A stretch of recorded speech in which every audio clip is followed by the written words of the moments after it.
প্রথমেই তার কাছে বস্তুর একটা অর্থ আছে, বস্তুটাকে সে দেখতে পায়, হাতে নিতে পারে, কিন্তু ছবি কিন্তু সে বুঝতে পারে না প্রথমে। হ্যাঁ, তখন যেটা করতে হয়, প্রথমে তাকে বস্তু দিয়ে পরিচয় করতে হয়। যে কোনো বিষয় শেখাতে গেলে আপনাকে ওই বস্তুটার সাথে পরিচয় করতে হবে যে এটা হচ্ছে এই জিনিস, এই জিনিসের কাজ হচ্ছে এটা। তো এইভাবে যদি আপনি রিলেট করতে পারেন, প্রথমে আমরা শিখাই বস্তু দিয়ে, কিউজের শুরুই হয় বস্তু দিয়ে, এরপরে হয় বস্তু এবং বস্তুর রঙিন ছবি। প্রথমে কিন্তু রঙিন ছবি আসতে হবে, এছাড়া এটার কোনো অর্থ নাই তার কাছে। রঙিন ছবিতে সে বস্তুটাকে বস্তুর রঙিন ছবির সাথে রিলেট করতে পারবে। এরপরে হচ্ছে বস্তুর রঙিন ছবি, শুধু রঙিন ছবি, এখানে কিন্তু বস্তু নাই। এটা কি দেখা যাচ্ছে তো না? রঙিন বস্তুর ছবি দেখিয়ে শেখানো, অর্থাৎ আপনি ধীরে ধীরে বস্তু থেকে তাকে বস্তুর আরেকটা রূপ অর্থাৎ ছবিতে চলে যাচ্ছেন। ছবি শেখানো কিন্তু খুব ইম্পর্টেন্ট। ছবি থেকে কিন্তু আবার এক্সপ্লেনেশনে আসতে হয়, মানে সে ধীরে ধীরে এক্সপ্লেন করতে পারবে। যে বস্তু চিনে সে ছবি চিনবে, ছবির পরে সে ছবিটাকে এক্সপ্লেন করতে পারবে। এভাবে কিন্তু আমাদের শব্দভাণ্ডারও বাড়ে। বস্তুর রঙিন ছবি, তাহলে আমরা দেখলাম যে বস্তুর রঙিন ছবি হচ্ছে তৃতীয় ধাপ। এরপরে ধাপটা হচ্ছে রঙিন ছবি এবং সাদা কালো ছবি। রঙের যেই ছবিটা সে দেখছে, তারপর ধীরে ধীরে তাকে সেটারই সাদা কালো ছবিতে যেতে হবে। সাদা কালো ছবির মাধ্যমে সে বুঝতে পারবে যে এটার আরেকটা ধাপ হচ্ছে সে সাদা কালো ছবিতে ওই বস্তুটাকে রিলেট করবে। এরপর হচ্ছে লাইন ড্রয়িং, অর্থাৎ আমরা কিছু আউটলাইন আঁকি না, যে একটা অ্যাপেল আঁকাই দিই, দিয়ে বললাম যে কালার করো, এটা হচ্ছে লাইন ড্রয়িং। ওই ধরনের কিউ, তার জন্য আরো একটু অ্যাডভান্স একটা ধাপ, সেটা আসলে আমাদের আপেল আঁকতে যেয়ে কি করা উচিত, তাহলে আগে একটা আপেল দেখানো উচিত, আপেলটার ছবি দেখানো উচিত, রঙিন ছবিটা, তারপরে কিন্তু সাদা কালো।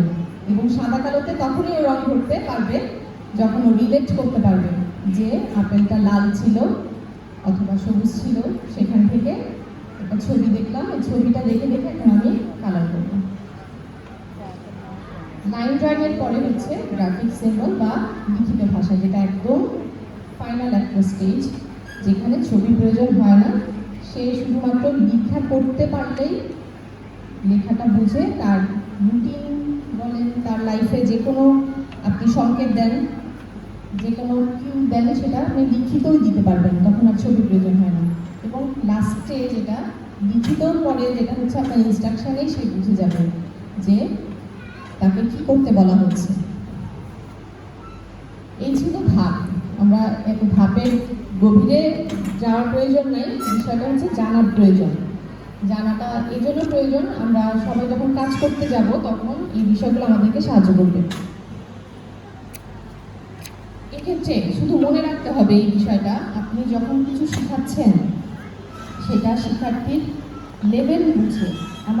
আমার সন্তান যদি লাইন ড্রয়িংয়ে থাকে, সে কিন্তু রঙিন ছবি দেখে মজা পাবে না। আর রঙিন ছবির লাইনের ধাপে যদি থাকে, তাকে আমি লাইন ড্রয়িং দেখালে সে কিন্তু রিলেট করতে পারবে না। তো সেই জন্য তার ধাপটা আমার বুঝতে হবে, সেই অনুযায়ী তার সাথে কিউজ ব্যবহার করতে হবে। আর এরপরে যেটা, সেটা হচ্ছে যে কোনো তথ্য দেওয়ার ক্ষেত্রে তার জন্য দৃশ্যমান হতে হবে। আমরা অনেক সময় মুখে বলে দিই, জানো বাবা আজকে আমি তোমাকে সুইমিংয়ে নিয়ে যাব, তারপরে ওখানে আমরা সুইমিং করে চলে আসবো। কিন্তু মৌখিকভাবে বললেন না, ও কিন্তু মানে রিলেট করতে পারবে না। যদি আপনি একটু ছবি ব্যবহার করেন, সেক্ষেত্রে সে সহজে বুঝতে পারবে যে তাকে কোথায় কোথায় নিয়ে যাওয়া হবে। এরপরে হচ্ছে মুক্ত থেকে বিমুক্ত, এই বিষয়টা খুব ইম্পর্টেন্ট। আমরা যেটা প্রথমে বলছিলাম ধাপের বলার সময়, যে প্রথমেই তাকে বস্তু হাতে দিতে হবে, বস্তুটা তার জন্য মুক্ত, আর যেটার একটা অর্থ আছে তার কাছে। এ ফর অ্যাপেল, আমরা কিন্তু অ্যাপেলটাকে দেখাতে হবে, তারপরে সে এর সাথে পরিচিত হবে। তার আগে কিন্তু এ দিয়ে শুরু করে আমি অ্যাপেলে যেতে পারবো না, আগে অ্যাপেল থেকে এতে আসতে হবে। বিষয়টা এরকম যে মূর্ত থেকে সে বিমূর্তটা শিখতে পারে। নইলে ওই লাইন ড্রয়িং যেটা এ লেখা, এই এর তার কোনো অর্থ কিন্তু তার কাছে নাই। তার কাছে অর্থ আছে অ্যাপেলের, সে জানে এটা একটা আপেল, এই আপেল থেকেই অ্যাপেল লেখা যায় এবং অ্যাপেল লিখতে গেলে এ লাগে। এখন আমরা একটা রোল প্লে দেখবো। আমি যে একটু আগে যে আপনাদেরকে ধাপগুলো বললাম, এই ধাপের প্রথম তিনটা যেটা আমরা সাধারণভাবে আমরা পেয়ে থাকি, বেশিরভাগ আমরা এই ধাপ থেকেই রঙিন ছবিতে যাই, বস্তু থেকে রঙিন ছবি। এই ধাপ তিনটি আমরা রোল প্লের মাধ্যমে বোঝানোর চেষ্টা করছি। ধন্যবাদ। সবাই অবশ্যই একটু মন দিয়ে দেখবেন, কারণ এরপরে আপনাদের আপনাদের সবার কাছে কাগজ চলে যাবে। একটা প্রশ্ন থাকবে, বেশি